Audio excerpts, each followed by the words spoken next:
हम फ्रांस गए, पेरिस गए, तो ऐसे लगा जैसे हम पाकिस्तान में आ गए।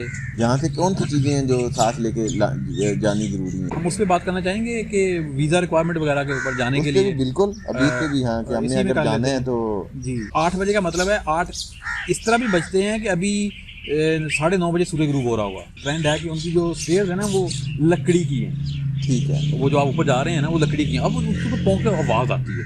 हाँ जी, बड़ा अच्छा ड्रेस पहना हुआ है, हाँ, तारीफ अच्छा, करेंगे। ठीक यानी है। मेरी खुद मिसेस सास थी तो वो कभी भी मतलब वो पाकिस्तानी ड्रेस में रहती थी हमेशा। अच्छा, दूसरा एनवायरनमेंट वहाँ पे ज़्यादा सर्द है, गर्म है, क्या है? अ, अच्छा, एक चीज़ बताइए, जो जी डैट स्कॉलरशिप कंफर्म होगी, जब आप वहाँ पे चले जाते हैं, तो पहली अमाउंट जो है वो कितने अरसे बाद आपके अकाउंट में आती है? के उमन लिए वीज़ा कितने अरसे में लग जाता है अंदाज़न? बाकी जो उनका अपना जनरल रहन सहन है उसके अंदर जो डिफरेंस अगर मैं कहूँ, यानी वैसे तो बहुत अच्छा है हर तरीके से, लेकिन एक डिफरेंस है